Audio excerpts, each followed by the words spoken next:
నేను కాదను. Yes continue చేద్దాం రవికిరణ్ గారు. అంతేగాని ఇప్పుడు ఎస్ కంటిన్యూ చేద్దాం. ప్రస్తుతం అక్షర్ సత్యం గారు రాజకీయ విశ్లేషకులు మనతో పాటు ఫోన్లో జాయిన్ అవుతున్నారు. నమస్తే అక్షర్ సత్యం గారు. సార్ నమస్కారం సార్, మీకు ప్యానల్ ఉన్న ప్రజలందరూ కూడా నమస్కారం సార్.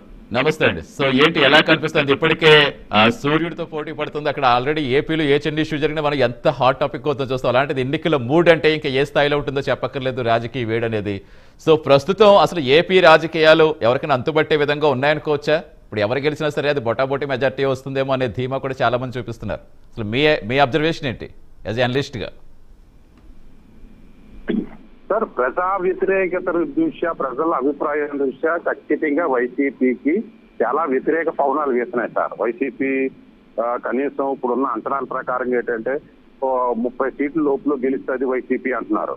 ఇది ఒక న్యూట్రల్ చేసే సర్వేస్ లో, అది వైసీపీ వాళ్ళు చేసుకుంటున్న సర్వేస్ లోనే ఒక 60-70-75 చూపించుకుంటున్నారు వాళ్ళు. అయితే నాడు అంటుపట్టడం లేదనేది మీరు అన్నది కరెక్టే. ఎందుకంటే వైసీపీ వాళ్ళు 10,000 దగ్గర నుంచి 10 లక్షల వరకు ఇచ్చుకుంటూ పోతున్నారు అనేది ఆరోపణలు ఉన్నాయండి. స్వయంగా పిఠాపురంలో మా బంధువులు కూడా ఫోన్ చేసి చెప్పారు నాకు, ఇలా ఇస్తారు. ఎందుకంటే ఓటు వేయటానికి కాదు, ఓటు వేయకుండా ఉండటం కోసం. ఇప్పుడు కొత్త వాడు అని మాట్లాడి ఓటు వేయడానికి డబ్బులు ఇచ్చేవారు, ఇంతకుముందు ఓటు వేయకుండా ఉండడం కోసం. సపోజ్ మీరు జగన్మోహన్ రెడ్డి గారు ఓటు వేయడం నమ్మకం అనుమానం ఉందనుకోండి, ఫర్ ఎగ్జాంపుల్, నువ్వు మాకు ఓటు వేయద్దు, నువ్వు ఓటు వేయడానికి వెళ్ళవు. సో ఈ ప్రభావం ఎంతవరకు పనిచేస్తుంది అనేది పక్కన, దాని మీద అనుమానించాలి. కానీ సహజంగా లేకపోతే వైసీపీ ఓటు పోవడం అనేది తథ్యం అండి. ఎందుకంటే పరిపాలన అంటే చంద్రబాబు నాయుడు కంటే దారుణంగా చేశారంటే, పరిపాలన ఎలా చేశారన్నది పక్కన పెడితే వీళ్ళ యొక్క దౌర్జన్యం, మొండితనం, మాట్లాడితే బూతులు ఎవరిని నోరెత్తడం. ఈవెన్ చిరంజీవి గారిని కూడా ఎవరికో పాత మిత్రులకి మద్దతు ఇచ్చాడు అంత, అలా గడ్డి మొక్కలో కుందేళ్ళు తాబేళ్ళు అంటుంటే ఎంతవరకు ధర్మం చెప్పండి. వీళ్ళు ఎవరిని నోరెత్తలేమో, ఎవరితో మాకు మద్దతు ఇచ్చిన వాడు అందరూ దేవుడు, మాకు మద్దతు ఇవ్వడం వాడు అంతా పందికొక్కులు ఊరకొక్కలు అంటే ప్రజలు అన్ని గమనిస్తారండి. ప్రజలు కూడా అవకాశం కోసం చూస్తున్నారు ఖచ్చితంగా వైసీపీ కూడా. ఎందుకంటే ఒక భయంకరమైన act, land act, land title act, అది ఎంత భయంకరమైందండి. ఇప్పుడు నేను ఎక్కడో ఉంటానండి, వేరే స్టేట్ లో ఎక్కడో, హైదరాబాద్ లో బెంగళూరులో ఉంటాను, నా పొలం మా ఊర్లో ఉంది, ఎక్కడ ఆంధ్రాలో ఉంది. అంటే సచిన్ గారు, అంటే గతంలో ఇంకా ఓటర్లు ఉన్నారనుకోవచ్చా? ఓటర్లు ఆల్రెడీ ఇప్పుడు గతంలా కాదు కదా, గతంలా కాదు, ప్రతిదీ ఎక్కడ ఏం జరుగుతుందో అనేది అరచేతిలోనే మనకు అంతా కనిపిస్తున్న రోజుల్లో ఇంకా ఓటర్లు ఆ విధంగా నాయకుల కంటే ఎక్కువగా అనలైజ్ చేసే స్థితిలో ఈ రోజు ప్రజలు కనిపిస్తున్నారు కదా సార్. ఓటర్లు అంత తెలివి తక్కువ కాదు, మీరన్నట్లు తెలివైన వాళ్ళే. అయితే ఓటర్లో కూడా తప్పు ఉందండి. ఇతరం ముందే గుడ్డు ముందా కోడి ముందా అన్నట్టుగా నాయకులు చెడిపోయారా, ఓటర్లు చెడిపోయారంటే ఇద్దరు చెడిపోయారు. ఇప్పుడు ఇన్ని తెలివితేటలు, ఇప్పుడు జగన్మోహన్ రెడ్డి పార్టీ ఎక్కడి నుంచి పుట్టిందండి? తన చేసిన తప్పుల్ని సరిదిద్దుకోవడం కోసం, కాపాడు కోసం పుట్టిన పార్టీ జగన్మోహన్ రెడ్డి గారి పార్టీ. ఆ పార్టీ అలా రోజుకి తప్పులు చేసుకుంటూనే వెళ్తుంది అధికారులు రావడం కోసం. అయినా ప్రజలు ఓటేసి గెలిపిస్తున్నారంటే అర్థం ఏంటండి? ప్రజల్లో వాల్యూస్ ఎక్కడున్నాయి, ప్రజల్లో ఎథిక్స్ ఎక్కడున్నాయి, అది ఆలోచించాలి కదా. ఇప్పటికీ కూడా ఇప్పుడు అదే కాన్సెప్ట్ తో కదా వచ్చింది. ఇప్పుడు ఎక్కడైతే వ్యతిరేక ఓటు చేయాలనివ్వను అంటూ ముందు నుంచి జనసేనాని అదే పట్టుదలతో ఉండి కూటమిని మొత్తం కలిపి కూటమిగా వెళ్తున్నారు. ఇప్పుడు అదే 2019లో కలిసి వచ్చిన అంశం అదే కదా వాళ్ళకి. ఖచ్చితంగానండి. ఇప్పుడు పవన్ కళ్యాణ్ గారు అలా కూటమి కట్టి ఏం పాడైపోయారు అనేది సెకండ్ ఇష్యూ. కానీ పవన్ కళ్యాణ్ గారు కూటమి కట్టకుండా, బీజేపీని తీసుకురాకుండా కూటమిలోకి వీళ్ళ ముగ్గురు కలవకుండా ఉంటే అసలు వీళ్ళ నామినేషన్ కూడా వేసి ఉండిచ్చేవారు కాదు సార్. పరిస్థితులు అట్లా ఉండేవి. పంచాయతీ ఎలక్షన్ లో ఎంపీటీసీ జడ్పీటీసీ ఎలక్షన్ ఎలా జరిగింది, ఇప్పుడు కూడా అలాగే జరిగి ఉండేవి. ఏజెంట్ల కింద కూడా కూర్చొని ఉంచేవారు కాదు ఇద్దరు ఈజీగా పోటీ చేస్తే. ఈ రోజు ఇంత ధైర్యంగా తెలుగుదేశం కానీ, జనసేన కానీ, బీజేపీ కానీ చేస్తుందంటే అర్థం ఏంటంటే కూటమి. ఆ క్రెడిట్ పవన్ కళ్యాణ్ గారికి దక్కుతుంది. అయితే దాన్ని ప్రజలు కూడా అర్థం చేసుకుని ప్రజలు కూడా సహకరించాలి. ఏదో నాకు 10,000 ఇస్తున్నాడని ఓటర్ అనుకుని, నాకు ₹1,00,000 ఇస్తున్నాడు నాయకుని, నాకు 1,00,000 చాలు అని ఏమో గ్రామ స్థాయి ఆ బూత్ స్థాయి కార్యకర్త అనుకుని, నాకు 10 లక్షలు వస్తున్నాయని గ్రామ స్థాయి కార్యకర్త నాయకుడు అనుకుంటే మళ్ళీ వైసీపీకో లేదా అవినీతి చేసే పార్టీలకు ఓట్లు వేస్తే నేను వైసీపీలో అంటోలే. రాష్ట్రం ఎప్పుడు అర్థమైందంటే సచిన్ గారు, అంటే మీరు చెప్పినట్టుగా అంటే జర్నలిస్ట్ గా ఈసారి ప్రచారాల హడావిడి కానీ, ఈ సవాళ్ళు ప్రతి సవాళ్ళు ఇవి కామన్ గా ఎప్పుడు చూస్తూ ఉంటాం. ఎన్నికల సమయంలో అంటే ఇంకా ఏ రేంజ్ లో ఉంటే మనం ప్రత్యేకంగా ఏం చెప్పక్కర్లా. అంటే ఇవన్నీ పనిచేసే అవకాశం అనేది కనిపిస్తుంది. అంటే ప్రధానంగా ఈసారి పోల్ మేనేజ్మెంటే గెలుపులో కీలకం కాబోతుంది అనుకోవచ్చా? ఎప్పుడు కూడా పోల్ మేనేజ్మెంటే గెలుపుకు కారణం అండి. పోల్ మేనేజ్మెంట్ తెలుసున్నవాడు విజయం సాధిస్తాడండి.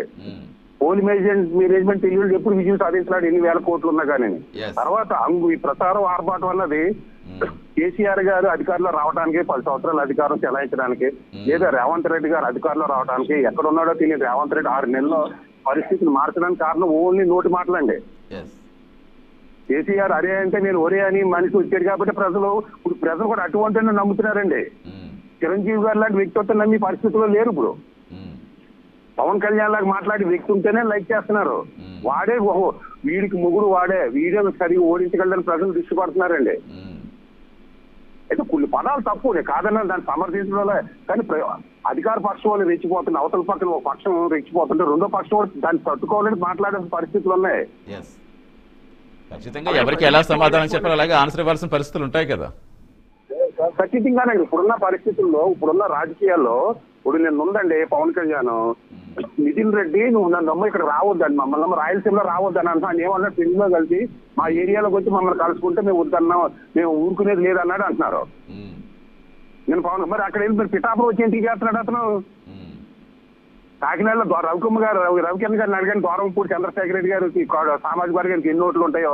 దూరంపూడి చంద్రశేఖర్ రెడ్డి పెత్తనం ఏంటి తూర్పుగోదావరి జిల్లా అంతానే, మంత్రులు కూడా దూరంపూడి చంద్రశేఖర్ రెడ్డి చెప్పినట్టు వినాలని అంటారు. దూరంపూడి చంద్రశేఖర్ రెడ్డి పెత్తనం ఏంటి?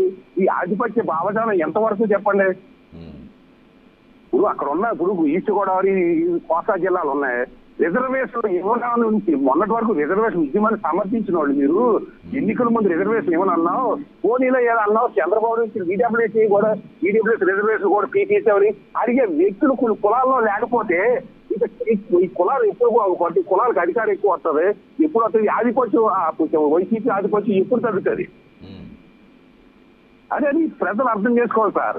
ఈ సామాన్యులు కూడా నాకేం చేశాడు, నాకు 2 రూపాయలు 2000 వస్తున్నాయా లేదా అనుకుంటున్నాడు కానీ 2000తో పాటు ధరలు పెరిగిపోయి 100 రూపాయలన్నా నూనె 300 అయింది, 50 రూపాయలన్నా కందిపప్పు 300 అయింది.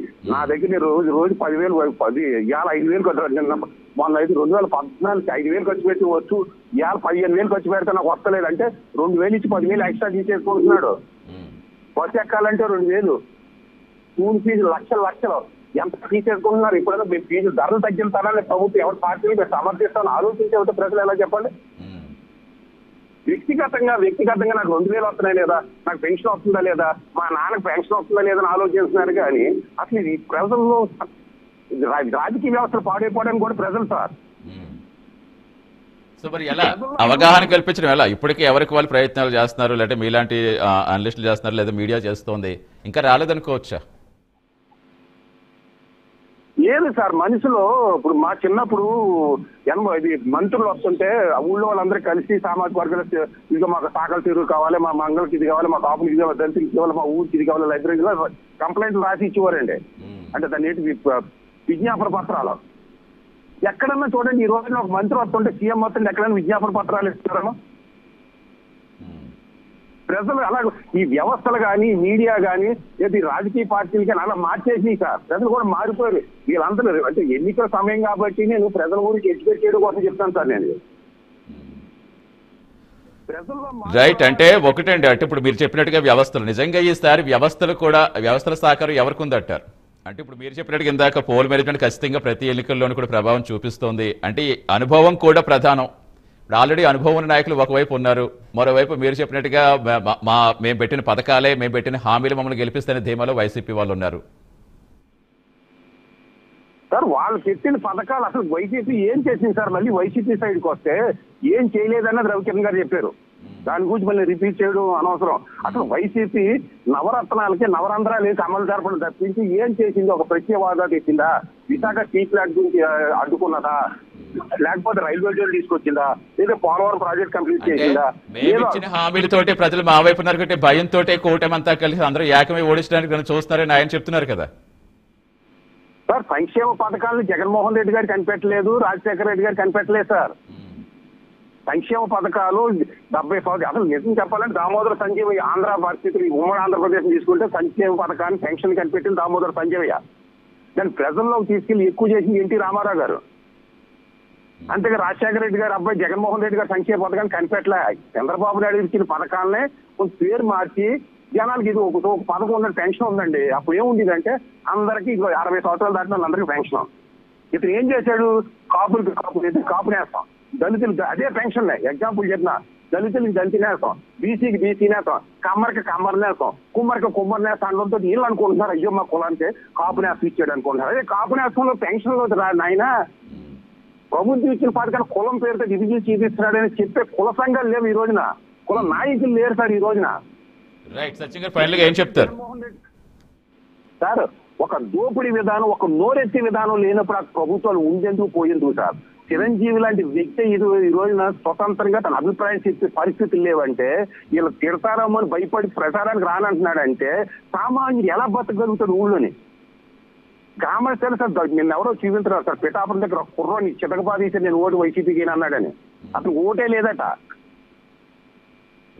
ఎక్కడో ఫ్యాక్షనిజం అయితే రాయలసీమలో ఎలా ఉంటుంది అనుకున్న ఫ్యాక్షనిజం తూర్పుగోదావరి జిల్లా పిఠాపురంలోని కాకినాడలో ఉందంటే రేపు పొద్దున ఇదే ప్రభుత్వం రేపు పొద్దున్న వస్తే పరిస్థితులు ఎట్లా ఉంటాయి? అది తెలుగుదేశం వచ్చి దౌర్జన్యం చేసినా నేను ఖండిస్తా. నేను మంది తెలుగుదేశం సమర్థించున్నారు అనుకుంటారు. ప్రస్తుతం వైసీపీ అధికారులు ఉంది కాబట్టి ఇంత నోరు మాట్లాడితే నీ అమ్మ మొగుడు అనడం, గంట వస్తావా అరగంట వస్తావా, లేదా ఒకసారి రేపు చేస్తే పాడైపోవాలని వీళ్ళందరూ కూడా అధికారులు మళ్ళీ ఎమ్మెల్యేల కింద ఎంపీ కింద పోటీ చేస్తుంటే, నేను ఓటైనంటూ నన్ను కొట్టేస్తుంటే, ఎవడైనా అభిప్రాయం చెప్తుంటే వాడు సన్నాచోడు పందుకొక్కులు ఊరకొక్కులు గుంటనక్కలని విమర్శలు చేస్తుంటే ఇంకా ప్రజాస్వామ్యం సార్ ఇది? రైట్ అండి, రైట్.